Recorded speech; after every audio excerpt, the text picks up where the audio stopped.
যদি কোনো ব্যক্তি রমজান মাসে অথবা রমজান মাস ব্যতীত বাকি অন্য মাসে বিশ্ব শান্তি হাতের মুঠে নেয়া জায়েজ আছে কিনা, কোরআন হাদিসের আলোকে বলে দিন। বিশ্ব শান্তি হাতের মুঠে নিবে কিভাবে? শান্তির চাবিকাঠি আল্লাহ রাব্বুল আলামিনের হাতে। আল্লাহ পাকের হুকুম হাকাম মেনে চললে শান্তি আসে, না মানলে অশান্তি আসে। বিশ্ব শান্তি হাতের মুঠে নেওয়া কোনো জরুরত নেই। প্রশ্ন, আব্দুল্লাহ ইয়ামিন নামের অর্থ কি? এগুলো কোনো ডিকশনারি দেখিয়ে দিবেন, অর্থ এখানে জিজ্ঞেস করার প্রয়োজন নেই। প্রশ্ন, আমি আফ্রিকার হজরত মাওলানা ইব্রাহিম সাহেবের কাছে তখন মুরিদ হয়েছিলাম যখন তিনি বাংলাদেশে এসেছিলেন। যাওয়ার সময় হজরত বলেছিলেন, আমার দুইজন খলিফা আছে, মাওলানা মামলুকুল হক ও মুফতি শফিক সাহেব, তাদের যে কোনো একজনের কাছে মুরিদ হওয়ার জন্য বলেছিলেন। আমার জানার বিষয়, আমি যদি এখন অন্য কোনো পীরের কাছে মুরিদ হতে চাই এতে কোনো সমস্যা আছে কি না? একজনের কাছে মুরিদ হয়ে আরেকজনের কাছে মুরিদ না হওয়া চাই। হ্যাঁ, যদি দেখি ওনার দ্বারায় আমার কোনো উপকার হইতেছে না, তাহলে ওনার অনুমতি ক্রমে অন্যের কাছে যাওয়া চাই।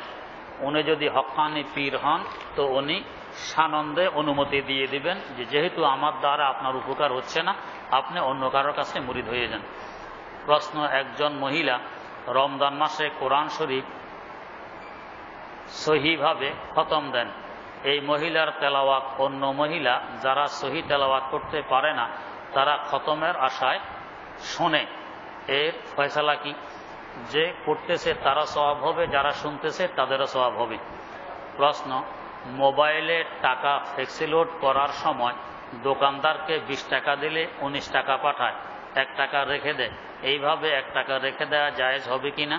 জি, জায়েজ হবে। প্রশ্ন, ফজরের সময় সাহারি খাওয়ার সময় শেষ বলে সাথে সাথে আজান না দিয়ে 5 মিনিট দেরিতে দেয়া হয় কেন? 5 মিনিট নয়, আমাদের এখানে 10 মিনিট দেরিতে দেয়া হয়। এর কারণ হইল শবে সাদেক কখন উদিত হয় এই নিয়ে বিজ্ঞানীদের মধ্যে একটু মতানৈক্য আছে। আমাদের এই পৃথিবীটাকে 360 ভাগে ভাগ করা হয়েছে, প্রত্যেক ভাগের নাম হলো ডিগ্রি, 360 ডিগ্রি। তো সূর্য পৃথিবীর নিচে দিয়ে ঘুরতে ঘুরতে আর মাত্র পূর্ব আকাশে দেখা যাওয়ার 18 ডিগ্রি বাকি আছে। কারো কারো দৃষ্টিতে 18 ডিগ্রি বাকি থাকতে সূর্যের আলোর রশ্মি পূর্ব আকাশে দেখা যায়, আর কারো দৃষ্টিতে 15 ডিগ্রি বাকি থাকতে দেখা যায়, এর আগে দেখা যায় না। তার মানে 3 ডিগ্রির ব্যবধান, মতানৈক্য। আর সূর্য 1 ডিগ্রি অতিক্রম করতে তার সময় লাগে 4 মিনিট থেকে একটু কম। তো 3 ডিগ্রি অতিক্রম করতে 3 4 12 মিনিট, ওই যে একটু যে কম এই হিসাবে ধরা হয় 10 মিনিট। তার মানে 3 ডিগ্রি অতিক্রম করতে প্রায় 10 মিনিট সময় লাগে। তো এই 18 ডিগ্রির নিচে থাকতে এক মত অনুযায়ী শবে সাদেক শুরু হয়ে গেছে, আলোর রশ্মি দেখা যায়। তাহলে এখানে সাহারির সময় শেষ, ফজরের সময় শুরু। এই সময় যদি আমরা সাহারি খেয়ে ফেলি তাহলে কারো দৃষ্টিতে রোজা হবে না এমন নয়, সকলের দৃষ্টিতে রোজা হবে। যারা 15 ডিগ্রির কথা বলে এরা তো বলে রোজা হবেই, কারণ আরো 10 মিনিটও খাওয়ার সময় আছে। আর যারা 18 ডিগ্রির কথা বলেন তারাও বলবেন হবে। তো উভয় পক্ষের মত অনুযায়ী রোজা হয়ে যাবে সাহারির সময় শেষ যখন বলা হয় তখন। আর যে গ্রুপ বলে যে না, আরো 3 ডিগ্রি সূর্য অগ্রসর হইলে আলো রশ্মি দেখা যাবে তথা শবে সাদেক দেখা যাবে, তার মানে আরো 10 মিনিট। তো ওদের দৃষ্টিতে এখনো ফজর ওয়াক্ত হয়নি। তাই এই সময় যদি ফজর পড়ে ফেলি, যারা 18 ডিগ্রির কথা বলে তাদের দৃষ্টিতে ফজর হয়ে গেছে, যারা 15 ডিগ্রির কথা বলে তাদের দৃষ্টিতে ফজর হয়নি। তাই আরো 10 মিনিট পরে ফজর পড়লে উভয় গ্রুপের দৃষ্টিতে ফজর হয়ে যায়। তো রোজার ব্যাপারে সতর্কতা অবলম্বন করা হয় আগে খেয়ে ফেলা, আর নামাজের ব্যাপারে সতর্কতা অবলম্বন করা হয় পরে পড়া। এই জন্য আমরা 10 মিনিট আগে সাহারির সময় শেষ বলে ফেলি 18 ডিগ্রি অনুযায়ী, আর 10 মিনিট পরে আজান দেই 15 ডিগ্রি অনুযায়ী, যাতে নামাজও সকলের মতেই ঠিক হয় আর রোজাও সকলের মতেই ঠিক হয়। আচ্ছা, এখন আসি একটু বাস্তব কোনটা, যার বাস্তব পরীক্ষার জন্য মুফতি আজম হজরত আল্লামা মুফতি মোহাম্মদ শফি আল্লামা ইউসুফ বিন নুরি, বর্তমান মুফতি আজম পাকিস্তান আল্লামা মুফতি রফি ওসমানী, শেখুল ইসলাম আল্লামা তাকি ওসমানী, করাচি নিউটাউন মাদ্রাসার মুসলিম শরীফ পড়াইতেন। ওনাকে বলা হইতো বাবা হুজুর, এই মুহূর্তের নাম মনে নেই উনি। এবং আমার দাদা ওস্তাদ আল্লামা মুফতি রশিদ আহমদ রাহেমাহুমুল্লাহ, এরা সকলেই 2 রাত কাটাইছেন। 1 রাত কাটাইছেন করাচির হাবিব ব্যাংকের ছাদে। এটা সবচেয়ে উঁচু বিল্ডিং ছিল, যাতে শোবে সাদেক পূর্ব আকাশে আলো রশি কখন দেখা যায় সচক্ষে ওনারা দেখে সিদ্ধান্তে পৌঁছতে পারেন। আরেক রাত কাটাইছেন কায়েদে আজম মোহাম্মদ আলী জিন্নার মাজারে। ওনার মাজার অনেক বড় এরিয়া এবং উঁচু জায়গায়, এখানে গেলেও শোবে সাদেক দেখা যায়। এইটা হলো জমিন, ওইটা হলো বিল্ডিং এর ছাদ। 2 রাত এই 2 জায়গায় কাটাইছেন শোবে সাদেক দেখার জন্য। উভয় রাত্রেই আল্লামা মুফতি রশিদ আহমদ সাহাব রহমতুল্লাহ আলাই ব্যতীত আর বাকি ওনারা সকলেই একমত হয়েছেন 18 ডিগ্রি নিচে থাকতেই শোবে সাদেক দেখা যায়। আর হজরত মুফতি রশিদ আহমদ সাহাব রহমতুল্লাহ আলাই উনি 2 রাত্রেই মতানৈক্য করছেন যে না, দেখা যায় না, তবে একটা আলো দেখা যায়, এটা বিচ্ছিন্ন অন্য কোনো আলো। বাকি হজরতরা বলেন এটা শোবে সাদেকের আলো, বিচ্ছিন্ন আলো নয়। বিচ্ছিন্ন অন্য কোনো আলো হইলে হঠাৎ দেখা যাইত, 2 রাত্রে দেখা যাবে মুসালসাল, এটা হইতে পারে না। তো উনি একমত হন নাই, আর বাকি সকলে একমত হয়ে গেছেন। এবং আমাদের দেশে যে ক্যালেন্ডার হজরত মুফতি আমিমুল এহসান রহমতুল্লাহ আলাইহির রচিত, এটা ওই 18 ডিগ্রি হিসাবে। তো এই হিসাবে বোঝা গেছে ওলামায়ে কেরাম জমহুর, একজন বাদ দিয়ে বাকি ওলামায়ে কেরামরা 18 ডিগ্রির কথাকেই বাস্তব হিসাবে দেখে নিছেন। এই হিসাবে আমরা শোবে সাদেক শেষ, সাহারির সময় শেষ বলি 18 ডিগ্রি থাকতে, এটা শোবে সাদেকের সময় শেষ, এরপরে খাওয়া যাবে না। আর যেহেতু একজন মুফতি মতানৈক্য করছেন, উনিও বিজ্ঞ মুফতি, মান্য গণ্য মুফতি, তাই ফজরের নামাজ পড়ে ওনার কথা হিসাবে 10 মিনিট পরে 10 মিনিট পরে আজান হয়, এর আরো পরে আমরা ফজর পড়ি, যাতে সকলের দৃষ্টিতে রোজাও সঠিক হয়ে যায়, নামাজও সঠিক হয়ে যায়। এটা হইল মূল কারণ। প্রশ্ন, স্বামী স্ত্রী উভয়ে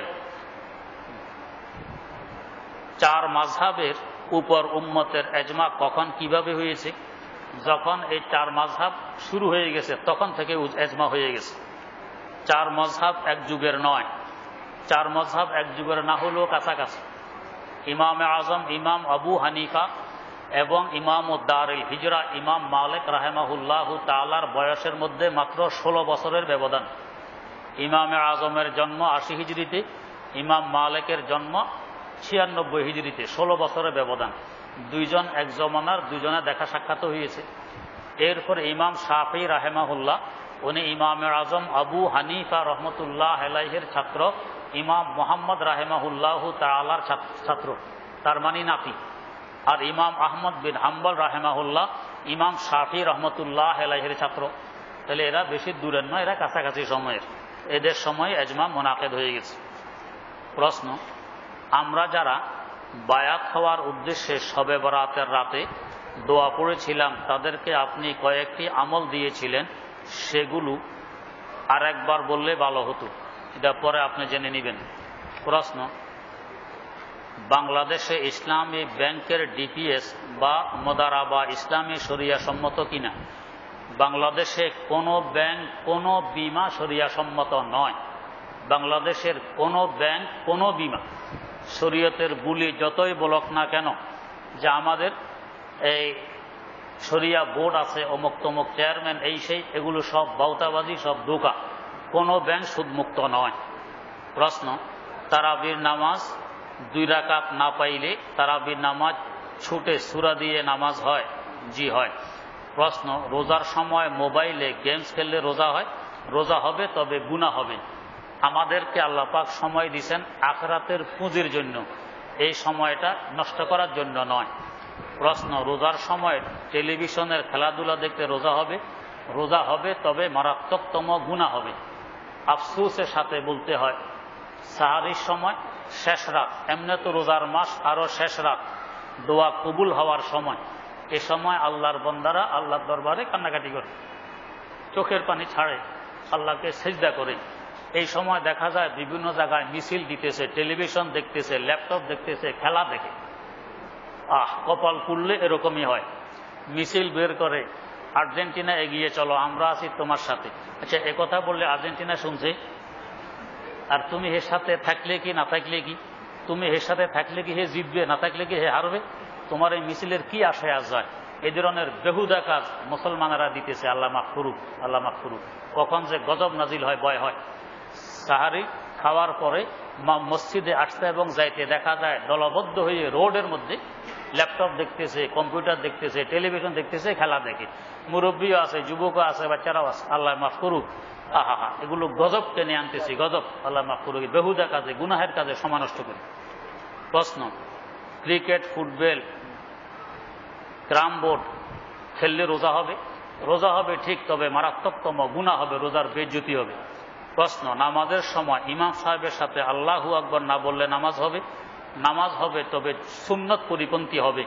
ইমামের সাথে মুক্তাদিরকে আল্লাহু আকবার বলা সুন্নত। প্রশ্ন, তারাবির নামাজ ইমাম সাহেব আল্লাহু আকবার বলে তার সাথে যদি না দাঁড়াই তাহলে নামাজ হবে? নামাজ হবে ঠিক, তবে কিছু সূরা কেরাত হয়ে গেলে আমার খতম পুরা হবে না। প্রশ্ন, ইসলামের প্রথম শতাব্দীতে দেখা যায় যে নারীকে স্ত্রীর ন্যায় যৌন সম্ভোগ করার উদ্দেশ্যে ক্রয় করে দাসী হিসাবে রাখা হতো। এই বিধান কবে কার মাধ্যমে রহিত হয়েছে? বর্তমানে এই বিধান চালু করলে সমস্যা কোথায়? সুস্পষ্টভাবে ইসলামের আলোকে প্রত্যেকটি পৃথক পৃথক বিধান জানতে চাই। প্রশ্নটি সম্পূর্ণ ভুল। ইসলামে প্রথম যুগে নারীকে দাসী হিসাবে ক্রয় করা বৈধ ছিল, এই কথা সম্পূর্ণ ভুল। ইসলামের আগেও মানুষেরা দুই ভাগে বিভক্ত ছিল। কেউ ছিল স্বাধীন, আজাদ, উন্মুক্ত, কেউ ছিল পরাধীন, দাসী বা দাস। এটা আগেও ছিল, ইসলাম আসার পরে ইসলাম তাকে রহিত করেনি। তবে যে কেউ যে কাউকে ধরে দাস বানাবে, দাসী বানাবে, এটা নয়। বরং ধর্মীয় যুদ্ধে যদি কোনো কাফেররা পরাজিত হয়ে মুসলমানদের হাতে বন্দী হয়, তখন মুসলমানদের ইমাম যিনি হতেন, ওনার ইচ্ছা ছিল চাইলে এদেরকে দাস বানাইতে পারে, দাসী বানাইতে পারে, চাইলে এদেরকে ছেড়েও দিতে পারে। এটা ছিল দাস দাসীর কথা। একবার দাস দাসী হয়ে গেলে এরপর তার বেচা বিক্রি বৈধ ছিল। যে কেউ যাকে তাকে ধরে দাস দাসী বানাবে, বেচা বিক্রি করবে, এরকম ছিল না। ধর্মীয় যুদ্ধের বেলায় ছিল। কিন্তু ইসলাম এটাকে কখনো উদ্বুদ্ধ করেনি, বরং সব সময় ইসলাম অনুদ্বুদ্ধ করেছে দাস দাসী যত কম বানানো যায়। তাই ইসলাম বলেছে, কেউ যদি স্ত্রীকে মায়ের সাথে তুলনা দেয় তো একটি গোলাম মুক্ত করে দাও। কেউ যদি রোজা ভঙ্গ করে, গোলাম মুক্ত করো। কেউ যদি কাউকে হত্যা করে, গোলাম মুক্ত করো। কেউ যদি কসম খাইয়ে ভঙ্গ করে, গোলাম মুক্ত করো। এরপরও গোলাম মুক্তের বহু ফজিলত ইসলামে বর্ণিত আছে। তারপরও যদি দু চারজন গোলাম থেকে যায়, এদেরকে গোলাম বলে ডাকতে পর্যন্ত নিষেধ করা হয়েছে। এদেরকে ভাই বলে ডাকো। হাদিস শরীফে আছে, এদেরকে গোলাম বলে ডাকবে না, এদেরকে ভাই বলে ডাকবে। তোমরা যা খাবে এদেরকে তা খাওয়াবে, যা পড়বে এদেরকে তা পড়াবে। সীমাতিরিক্ত তাদেরকে পরিশ্রম করাইতে পারবে না। ইসলাম এভাবে উদ্বুদ্ধ করেছে। এরপরে এই কথা চলতে চলতে দ্বিতীয় বিশ্বযুদ্ধের সময় পুরা বিশ্বব্যাপী মুসলমানরা সহ এখানে ওয়াদাবদ্ধ হয়েছে, এখন থেকে আর কোনো মানুষ কোনো মানুষকে গোলাম বানাতে পারবে না। এই অঙ্গীকারের কারণে এই প্রথা রহিত হয়। এরপরে যদি এখন কেউ অঙ্গীকার ভঙ্গ করে, তারপরে আবার এই প্রথা চালু হইতে পারে। ভঙ্গ না করলে এই প্রথা আর চালু হবে না, এটা শেষ হয়ে গেছে দ্বিতীয় বিশ্বযুদ্ধের সময়। প্রশ্ন, নবীজি কি নূরের তৈরি? এগুলো বেহুদা প্রশ্ন। নবীকে মানা ফরজ। নূরের তৈরি হোক আর স্বর্ণের তৈরি হোক, মানতে হবে। এখন নবী নূরের তৈরি, মানলাম না, কি লাভ হইল? যেমন এই মসজিদে নামাজ পড়লে, এক ওয়াক্ত নামাজ পড়লে 500 ওয়াক্তের সওয়াব পাওয়া যাবে। এখন আমরা মসজিদটা কিসের তৈরি? এটা কি পাথর দিয়ে ঢালাই করছে, না ইট দিয়ে ঢালাই করছে? ইটটা কি পাকা ছিল না কাঁচা ছিল, পুরানো না নতুন, ছাদের ভিতরে রড না স্বর্ণের শলা না বাঁশের শলা, এই নিয়ে ব্যস্ত, নামাজ নিয়ে খবর নেই। এগুলো বেহুদা কাজ। আগে দেখো এটা মসজিদ কিনা। যদি প্রমাণিত হয় মসজিদ, নামাজ পড়ো, এক ওয়াক্ত পড়লে 500 ওয়াক্তের সওয়াব পাইবা। আর যদি প্রমাণিত হয় মসজিদ নয়, তাহলে এখানে নামাজ পড়লে ফজিলত নেই। এখন আগে দেখো উনি নবী কিনা। নবী প্রমাণিত হলে মানতে হবে, মানা ফরজ। নবী প্রমাণিত না হইলে মানা হারাম। যেমন মুসাইলামাতুল কাযযাব, গোলাম আহমদ কাদিয়ানী, এরা প্রমাণিত হয়েছে নবী নয়, এরা মিথ্যাবাদী, এদেরকে মানা যাবে না। আর হযরত মুহাম্মদ মুস্তাফা সাল্লাল্লাহু আলাইহি ওয়াসাল্লাম প্রমাণিত হয়েছে উনি সত্য নবী, ওনাকে মানতে হবে। এখন একদল লাগছে তো নূরের না মাটির, কিসের তৈরি এই নিয়ে ব্যস্ত, নবীর তরিকার খবর নেই, নামাজ রোজার খবর নেই। এটা হলো বেহুদা পার্টি। এ ধরনের প্রশ্ন অনর্থক প্রশ্ন। কালো বা নীল রঙের পাগড়ি পরা জায়েজ কিনা? জি জায়েজ। প্রশ্ন, মিলাদ করা কি জায়েজ? মিলাদ মানে জন্ম। জন্ম কেমনে করে? জন্ম তো হয়। জন্ম কি করে? জন্ম হয়, জন্ম করার কিছু নেই। প্রশ্ন, আপনি কার খেলাফত পেয়েছেন? আপনার কাছে কি কোনো ভালো আলেম মুরিদ হয়েছেন? এগুলো বেহুদা প্রশ্ন। প্রশ্ন, বান্দার কোন ইবাদত আল্লাহর কাছে সবচেয়ে, কোন ইবাদত আল্লাহর কাছে সবচেয়ে বেশি প্রিয়? আপনি কি কোনো পীরের খেলাফত পেয়েছেন? আল্লাহ রাব্বুল আলামিনের কাছে নামাজ সবচেয়ে বেশি প্রিয়। প্রশ্ন, আমি বেতের নামাজের সময় দোয়া কুনুত পড়ি না, কিন্তু আমি চেষ্টা করছি পড়তে। এখন প্রশ্ন হলো, তাহলে রাতের নামাজে কি দোয়াটা পড়ব? আপনি দোয়া কুনুত মুখস্থ করবেন, 1 থেকে 2 মিনিট লাগবে। আমি চাকরি বাকরি ব্যবসা বাণিজ্যের পিছনে রাত দিন 24 ঘন্টা দিতেছি, দোয়া কোনো মুখস্থের পিছনে 2 মিনিট দিতে পারবো না? 2 মিনিট দিবেন, মুখস্থ হয়ে যাবে ইনশাল্লাহ। প্রশ্ন, রাস্তায় হাঁটার সময় মনে মনে কোরআন তেলাওয়াত করা অবস্থায় থাকলে সালামের জবাব দেওয়া যাবে কি? জবাব দিতেও পারবেন, তেলাওয়াত বন্ধ করে, না দিলেও গুনাহ হবে না। প্রশ্ন, রোজা রেখে রোগের কারণে ইনজেকশন দিলে রোজার কোনো প্রকার ক্ষতি হবে কি? এই সমস্ত মাসালা আসরে পরে বয়ান হয়ে গেছে, বা রোজার মাসালা আমাদের মাদ্রাসার পক্ষ থেকে ছাপা আছে, এগুলো পড়ে নেবেন, সব এখানে আছে। প্রশ্ন, রমজানের তারাবির নামাজ অথবা অন্য নামাজে, যে কোনো নামাজে মহিলার জমাতের সহিত পড়লে সওয়াব বেশি? যে না, বেশি নয়, নিজ ঘরে পড়লে সওয়াব বেশি, জমাতে পড়লে সওয়াব কম। প্রশ্ন, মাজার মসজিদ অথবা অন্য কোনো মসজিদের কথা এমন শোনা যায় যে যেখানে নাকি মহিলারা জমাতের সহিত নামাজ পড়ে, এই মহিলাদের জমাতে নামাজ পড়া উত্তম নাকি নিজ ঘরে? নিজ ঘরে পড়া উত্তম জমাতে পড়ার তুলনায়। প্রশ্ন, আমার স্ত্রীর নেফাসের হুকুম শেষ, কিন্তু এখন বাচ্চার বয়স অল্প, এই অবস্থায় রোজা না রাখলে কাজা কাফারা আদায় করা লাগবে কিনা? যদি রোজা রাখতে গেলে দুধ শুকিয়ে যাওয়ার আশঙ্কা থাকে, তাহলে রোজা না রাখার অবকাশ আছে, পরবর্তীতে কাজা করতে হবে, কাফারা দিতে হবে না। আর যদি রোজা রাখলেও দুধের কোনো সমস্যা না হয়, তাহলে রোজা রাখতে হবে। প্রশ্ন, আমার বাচ্চার জন্য দোয়া চাই, আল্লাহ পাক বড় আলেম বানিয়ে দেন। প্রশ্ন, বাড়ি থেকে নিজ মহল্লার মসজিদ প্রায় 50 হাত দূরে, সেখান থেকে লাইন টেনে সাউন্ড বক্সে বা মাইকের মাধ্যমে আওয়াজ শুনে ইমামের পিছনে নামাজ জায়েজ হবে কিনা? যে না, নামাজ হবে না। প্রশ্ন, বর্তমানে ইরাক দেশে শিয়া জাতি সুন্নি মুসলমানদের উপর অমানবিক অত্যাচার নির্যাতন করছে, এই শিয়া জাতি কি মুসলমান? শিয়ারা 132 ভাগে বিভক্ত, তাদের মধ্যে কেউ মুসলমান, কেউ কাফের। প্রশ্ন, তারাবির নামাজ 8 রাকাত নাকি 20 রাকাত? তারাবির নামাজ 20 রাকাত। প্রশ্ন, বিস্তারিত যেন উপকৃত হব। এর উপরে হাদিস আছে, মুসান্নাফে ইবনে আবি শায়বাতে হাদিস উল্লেখ আছে। প্রশ্ন, আহলে হাদিসের লোক এটা বলে যে 20 রাকাত কোনো নামাজ নেই, তাদের এই কথাটা সম্পূর্ণ মিথ্যা।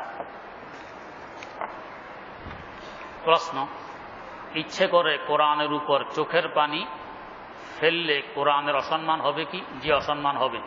প্রশ্ন, খতমে ইউনুস সংখ্যায় কতবার?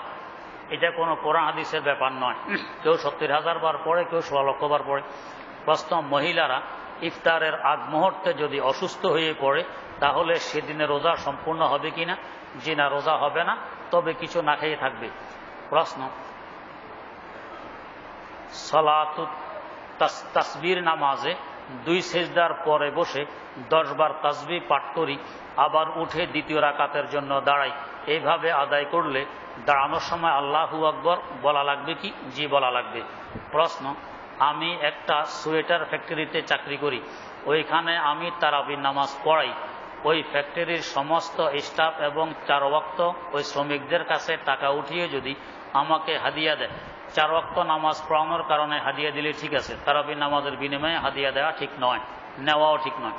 প্রশ্ন, সালাতুত তাসবিহ নামাজে দিনে একবার বেশি পড়া যাবে কি? যাবে। একটি জরুরি কথা, এখন ইনশাআল্লাহ দোয়া হয়ে যাবে। সে জরুরি কথা হইল, রমজান মাসে সাধারণত আমরা ইবাদত বাড়াইয়ে দিই, নামাজ, নফল নামাজ বাড়াই, তসবিহ তাহলিল তেলাওয়াত দুরূদ শরীফ বাড়াই, তার পাশাপাশি যাকাত ফিতরা আদায় করি এবং দান দক্ষিণাও বাড়াইয়ে দিই রমজানের অধিক ফজিলত লাভের আশায়। এটা ঈমানি চেতনার বহিঃপ্রকাশ। এটা আলহামদুলিল্লাহ ভালো। তাই রমজানে যত সম্ভব বাড়ানো চাই। হাদিস শরীফও আছে, রমজানে কাজকর্ম কমাইয়ে দাও। রমজানে যে সমস্ত মানুষেরা আরেকজনের কাজ করে, কর্মচারী, আমার আন্ডারে যারা কাজ করে, ওদেরও কাজকর্ম কমাইয়ে দাও। কমায় দিলে আল্লাহ পাক জাহান্নাম থেকে নাজাত দিয়ে দিবেন। তো এইভাবে রমজান মাসে আমরা ইবাদত বাড়াইয়ে দিই। এই ইবাদতের মধ্যে দুইটি ইবাদত হইল ফরজ, একটি রোজা আর একটি হইল যাকাত। যাকাতের জন্য রমজান মাস নয়, যাকাত ফরজ হওয়ার জন্য রমজান মাস শর্ত নয়। আপনি যেদিন নেসাবের মালিক হয়ে গেছেন ওই দিন থেকে চন্দ্রমাস হিসাব করে এক বছর যেদিন শেষ হবে ওই দিন থেকে আপনার উপর যাকাত ফরজ হয়ে গেছে। তবে হিসাবের সুবিধার্থে সাধারণত আমরা রমজান মাসে দিয়ে থাকি। তার মানে রমজানে দুইটি ফরজ আদায় করে থাকি, একটি হলো রোজা আর একটি হলো যাকাত। রোজার মাসালা মাসাইল আমরা অনেকেই পড়ছি, যাকাতেরও পড়ছি। যাকাত আমরা কাকে দিব এই ব্যাপারে জুমার নামাজও আজকে বয়ান হয়েছিল। গরিব দুঃখীকে যাকাত দিতে হয় যারা নেসাবের মালিক নয়, নিত্য প্রয়োজনীয় বস্তুয়াদি বাদ দিয়ে উদ্বৃত্ত 50,000 টাকা পরিমাণ সম্পদের মালিক নয়, এমন লোকদেরকে যাকাত দিতে হয়। তবে কে এই পরিমাণ সম্পদের মালিক নয় এটা খুঁজে বের করা অনেক কঠিন। অনেক সময় উপরে দেখতে দেখা যায় ছিঁড়াফাড়া জামা, সে যাকাত চায় মানুষের কাছে, কিন্তু পিছনে সুদে টাকা লাগাইয়া রাখছে 1 লক্ষ টাকা, বাড়িতে জায়গা জমিন আছে উদ্বৃত্ত। এ ধরনের অনেক লোক আছে। এদেরকে যাকাত দিলে যাকাত আদায় হবে না। তোমরা একটু ক্ষান্ত করো, আস্তে, আমি বললে দিবা, বসো, একটু বসো, আস্তে, আমি বললে তারপরে, এখন না, বসো। আপনাদের সকলের ইফতারির দাওয়াত, তাই তাড়াহুড়া করার প্রয়োজন নেই। আজকে আমাদের মাদ্রাসার কমিটির পক্ষ থেকে, মাদ্রাসা তহবিল থেকে নয়, কমিটির সম্মানিত সদস্যরা নিজেরা চাঁদা দিয়ে আপনাদের ইফতারির ব্যবস্থা করছেন। মা বোনদেরও ব্যবস্থা আছে, এখানেও ব্যবস্থা আছে, তাড়াহুড়ার প্রয়োজন নেই। তো আমরা এই গরিবদেরকে যাকাত দিলে, যদিও দেখতে দেখা গেছে গরিব, আসলে সে গরিব নয়, সে নিজে যাকাত তার উপরে ফরজ, যাকাত তাকে দিয়ে দিলাম, আমার যাকাত আদায় হইল না। অথবা সে বাস্তব গরিব, যাকাত আদায় হয়ে গেছে কিন্তু সে নামাজ পড়ে না, ভিক্ষা করে ঠিক, যাকাত চায় ঠিক, সে নিজে নামাজ পড়ে না। অথবা মদ খায়, জুয়া খেলে, হিরোইন খায়, গাঁজা খায়, নেশা করে, এই ধরনের আকাম কুকমে লিপ্ত থাকে। তো ইসলামের পঞ্চবেনার একটি বেনা, একটি গুরুত্বপূর্ণ স্তম্ভ যাকাত। এই গুরুত্বপূর্ণ একটি স্তম্ভ আমার ব্যয় হয়ে গেলে একজন হেরোইনচির পিছনে, একজন নেশাখোরের পিছনে, একজন মদখোরের পিছনে, একজন বেনামাজের পিছনে, এটা মুসলমানের শান নয়। তাই খুব সতর্কতার সাথে আদায় করতে হয়। এই সতর্কতা অবলম্বন করাও আমাদের জন্য বর্তমান যুগে অনেক কঠিন। তাই আল্লাহ রাব্বুল আলামিন বড় সুন্দর একটি সুযোগ বের করে দিয়েছেন, সেটা হইল আমাদের আশেপাশের কওমি মাদ্রাসাগুলোর লিল্লা বোর্ডিং। এই লিল্লা বোর্ডিংয়ে গরিব এতিম অসহায় ছাত্ররা লেখাপড়া করে, এখানে দিয়ে দিলে আমি চোখ বন্ধ করে নিশ্চিত থাকতে পারি আমার যাকাত আদায় হয়ে গেছে।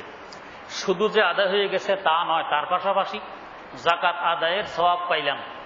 2 নম্বর, দ্বীনের সহযোগিতার সওয়াব পাইলাম। 3 নম্বর, যাকাত আদায় হওয়ার নিশ্চয়তা পাইলাম। 4 নম্বর, সাদাকায়ে জারিয়ার সওয়াব পাইলাম। আমার এই যাকাতের পয়সা এই গরিব মিসকিন অসহায় এতিম ছেলেরা খাবে, কোরআন হাদিস শিখবে, দ্বীন শিখবে, মাসালা মাসাইল শিখবে। এরপর তারা আরো বহু ছাত্রকে শিখাবে, তাদের ছাত্ররা আরো বহু ছাত্রকে শিখাবে।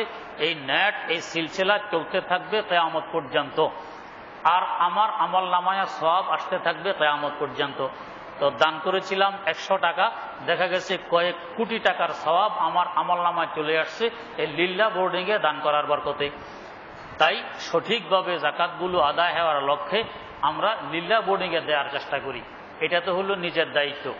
আমার আশেপাশে ভাই বেরাদর, আত্মীয় স্বজন, বন্ধু বান্ধব, এদেরকেও বলে বুঝাইয়ে লিল্লা বোর্ডিংয়ে যাকাত দেওয়ার জন্য উদ্বুদ্ধ করি, বা আমি নিজে তাদের যাকাতটি উসুল করে নিয়ে এসে পৌঁছে দিই। ও যাকাত দিয়ে যে পরিমাণ সওয়াব পাবে, আমি যে তার থেকে উসুল করে পৌঁছিয়ে দিলাম, ইনশাআল্লাহ আমিও ওই পরিমাণ সওয়াব পাবো। বিন্দু মাত্র সওয়াব আমারও কম হবে না, দাতারও কম হবে না। যেমন আমাদের এখানের এক মুরব্বী হাজী নাসির সাহেব বিভিন্ন জায়গা থেকে জাকাত উসুল করে দিয়ে যান, কাজী কামাল সাহেব বিভিন্ন জায়গাতে উসুল করে দিয়ে যান, আরো বহু ভদ্রলোক আছেন দিয়ে যান। এরা উসুল করার পুরোপুরি সওয়াব পাবেন, এটাও সাদাকায়ে জারিয়ার সওয়াব হবে। আমরা এই চেষ্টাটা করি। তার পাশাপাশি রমজান মাসে দান করলে শুধু জাকাতে দিব তা না, দান করলে অন্য মাসে ফরজের যে সওয়াব রমজানে নফলের সেই সওয়াব, আর ফরজের সওয়াব হয় কমপক্ষে 70 গুণ। তার মানে নফলের সওয়াব তো কমপক্ষে 70 গুণ বাড়বে। 70 গুণ বাড়া মানে আগে যদি আমি 100 টাকা দান করতাম 100 টাকার সওয়াব পাইতাম, এখন 100 টাকা দান করলে 7000 টাকার সওয়াব পাইলাম। তাহলে 7000 টাকা অন্য মাসে দান করার সামর্থ্য আমাদের কয়জনের আছে? এই মাসে 100 টাকা দান করলে 7000-এর সওয়াব পাইলাম, 1000 দান করলে 70,000-এর সওয়াব পাইলাম, 1 লাখ দান করলে 70 লাখের সওয়াব পাইলাম। এত টাকা কে দান করতে পারবে? কিন্তু আমরা সহজে এখানে করতে পারি। তাই নিজের আখিরাতকে সুসজ্জিত করার লক্ষ্যে এবং নিজের অর্থ সম্পদকে সংরক্ষণ করার লক্ষ্যে, অর্থ সম্পদের কে শান্তি বয়ে আনার উপযোগী বানানোর লক্ষ্যে আমরা বেশি বেশি এই কাজটা করার চেষ্টা করি। নিজেরাও আপনাদের এলাকায় এত বড় মাদ্রাসা, এই মাদ্রাসায় বর্তমানে 32টা ক্লাস চলতেছে, 32 ক্লাস। মাস্টার্স পর্যন্ত তো আছে, একেবারে শিশু শ্রেণী থেকে নিয়ে মাস্টার্স, এরপরে পিএইচডি লেভেলের আরো 5টি শাখা আছে। 5টি শাখা পিএইচডিতে, হাদিসে পিএইচডি, ইসলামিক লতে পিএইচডি, আরবি সাহিত্যে পিএইচডি, আরবি ইতিহাসে পিএইচডি, তারপরে তাফসির বিভাগে পিএইচডি। এই 5টি শাখা আছে। এতগুলো শাখা পিএইচডির বাংলাদেশে আর কোনো মাদ্রাসায় নেই, একমাত্র এই মাদ্রাসায় আছে। তো আলহামদুলিল্লাহ, এটা এই এলাকার জন্য একটা বড় রহমত, এবং এই রহমতের আসর আলামতার প্রভাব আমরা দেখতেছিও। এই এলাকায় আগে গুলিস্তান থেকে সামান্য রাত্র হয়ে গেলে কোনো বেবি ট্যাক্সিওয়ালা আসতো না, মিরপুরে কথা শুনলে যাব না, কিন্তু এখন আলহামদুলিল্লাহ যাব না আর বলে না। এটা বরকত কিন্তু এই প্রতিষ্ঠানের, এই মাদ্রাসার। আমরা বুঝি আর না বুঝি, এটা বাস্তব কথা। এই মাদ্রাসার আসর আর প্রভাবে এই সমস্ত আতঙ্ক দূর হয়ে গেছে। আগে যত আকাম কুকাম অপকর্ম হইতো, এখন অনেক কমে গেছে মাদ্রাসার বরকতে। যাদের সেই বিচক্ষণতা আছে তারা আমাদের কাছে এসে বলে যে হুজুর, এই এলাকা আগে আমাদের মতো লোকের বসবাসের উপযোগী ছিল না, আমরা তো স্থির করেছি বাড়ি বিক্রি করে অন্যখানে চলে যাব, কিন্তু আলহামদুলিল্লাহ এখন এলাকা রহমতের পরিবেশ দেখা গেছে। আমরা এখন আমাদের আগের নিয়ত পরিবর্তন করে ফেলছি, এখন আমরা এলাকায় আসি, বাড়ি বিক্রি করে অন্যখানে যাব না। এটা এই মাদ্রাসার বরকত একমাত্র। এই মাদ্রাসাকে ধরে রাখা এটা আমাদেরই নৈতিক দায়িত্ব। তাই আমরা বেশি বেশি চেষ্টা করি অধিক সওয়াব কামানোর লক্ষ্যে, এলাকাকে রহমতের এলাকা বানানোর জন্য এই মাদ্রাসায় দান করি। আশেপাশের ভাই বেরাদর আত্মীয় স্বজনদেরকে দাওয়াত দিয়ে তাদের থেকেও কিছু পয়সা করে নিয়ে আসার চেষ্টা করি। এজন্য কোনো বাধ্যবাধকতা নেই, জোর জবরদস্তি নেই, স্বতঃস্ফূর্তভাবে আমরা কিছু রসিদ বই নিয়ে যাই যে হুজুর আমাকে একটি রসিদ বই দেন, আমি চাই 10 টাকায় আনতে পারি, এটাও কম নয়। একটি একটি রসিদ বই আমরা সাথে নিয়ে যাই। একটু বইগুলো নিয়ে আপনারা পাশে পাশে কারা আছেন একটু দেখেন, নাম ঠিকানা লিখে একটু রসিদ বই নিয়ে যাই, ফোন নম্বরটাও দিয়ে যাই। ইনশাআল্লাহ আপনি ঠকবেন না, উপকৃত হবেন। হয়তো কেউ আপনাকে 2-4টা কথা বলে ফেলবে, এই 2-4টা কথা বললে আপনার লস মোটেও হবে না, বরং আপনি উপকৃত হবেন, ইনশাআল্লাহ শহীদের সওয়াব পাবেন। এই 2-4টা কথা যে আপনাকে বলবে বেইজ্জত করার জন্য, ইনশাআল্লাহ শহীদের সওয়াব পাবেন আপনি। তাই 2-4টা কথা বলুক, আমি শুনবো, তারপরও 2-4 টাকা উসুল করার চেষ্টা করো ইনশাআল্লাহ, স্বতঃস্ফূর্তভাবে, যে জোর জবরদস্তি নেই। রমজান মাসে সকলেই কিছু না কিছু দেওয়ার চেষ্টা করে।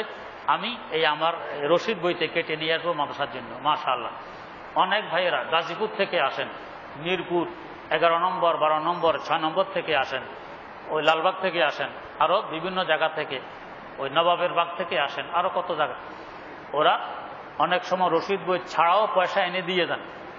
ইনশাআল্লাহ লাভবান হবেন, আপনি ঠকবেন না, যারা দিবে তারাও ঠকবে না। বুঝাই শোনাই নিয়ে আসবেন। এই রসিদ বইটা একটু নিয়ে যাই, অল্প সময়ের মধ্যে নাম লেখায় লেখায় নিয়ে যাই। মাশাআল্লাহ, স্বতঃস্ফূর্তভাবে, জোর জবরদস্তি নেই। যেখানে গেলে আপনার ইজ্জত নষ্ট হবে মনে করেন, যাওয়ার দরকার নেই। ইজ্জত সহকারে যেখানে গেলে পাবেন সেখানে গিয়ে নিয়ে আসবেন। যে হাজী নাসির সাহেব, কাজী কামাল সাহেব, আরো অন্যান্যরা যে নিয়ে আসেন, মাশাআল্লাহ অনেক দোয়া করেন, অন্তর থেকে দোয়া বের হয় তাদের জন্য। এখানে হাজার হাজার ছাত্ররা ইনশাআল্লাহ দোয়া করবে। তারা আপনার একটু পরিশ্রমের বিনিময়ে কোরআন হাদিস শিখবে, দিন শিখবে, সাদাকায়ে জারিয়ার সওয়াব আপনার আমল নামায় উঠবে ইনশাআল্লাহ। এই অল্প সময়ে একটু লেখাই দিই, অল্প সময়। আমার মা বোনেরাও নিয়ে যাবেন, মা বোনরাও রশিদ বই নিয়ে যাবেন। ওনারাও মাশাআল্লাহ এবছর আমাদের খতমে বুখারীতে প্রায় 35,000 টাকার মতো ওনারা দিচ্ছেন, মা বোনেরা 35,000 টাকার মতো। ওনারাও রশিদ বই নিয়ে যান ইনশাআল্লাহ।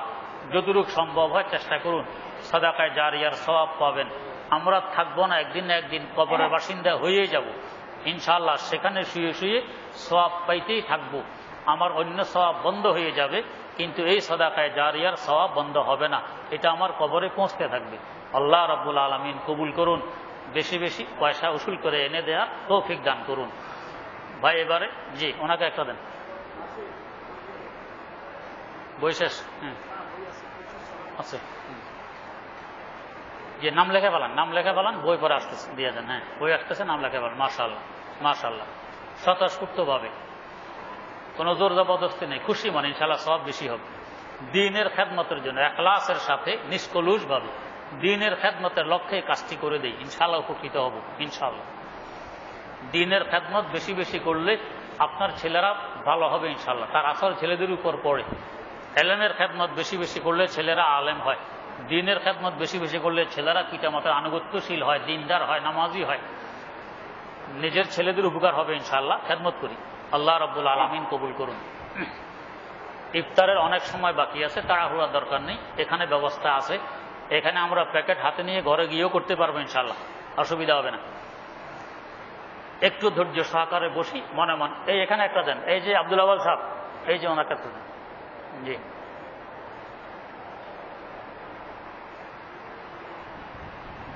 আপনার ডান হাতে আরেকজন আছে, ওনাকে দেন। মাশাআল্লাহ, জোর জবরদস্তি নেই, খুশি মনে স্বতঃস্ফূর্তভাবে নিয়ে যাই। আল্লাহ কবুল করুন। আমাদের এখানে কোনো কালেক্টর নেই যে ঢাকা ঘুরবে, ঢাকার বাইরে যাবে, বিদেশে যাবে, কোনো কালেক্টর নেই, বিদেশের কোনো অনুদান নেই। আলহামদুলিল্লাহ, আল্লাহ পাকের অশেষ রহমত এবং আপনাদের দোয়া আর দয়ায় চলতেছে।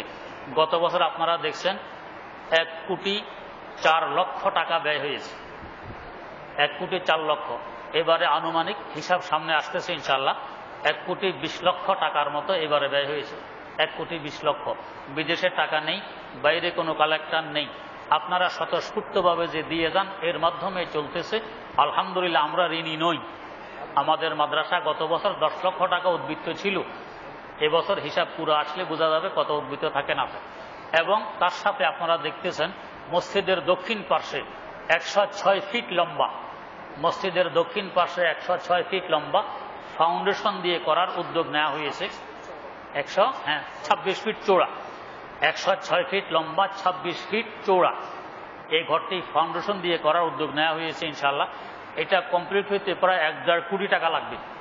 এটা কমপ্লিট হইতে 1.5 কোটি টাকা লাগবে ইনশাআল্লাহ। আল্লাহ পাক আপনাদের মাধ্যমে আশা করি ব্যবস্থা করবেন। এ পর্যন্ত কোনো কাজ ধরা হয়েছে, কাজটি সম্পূর্ণ হয়নি এমন তো হয়নি, ইনশাআল্লাহ হয়ে গেছে, আশা করি এটা হয়ে যাবে। আপনারা স্বতঃস্ফূর্তভাবে এদিকে খেয়াল রাখবেন।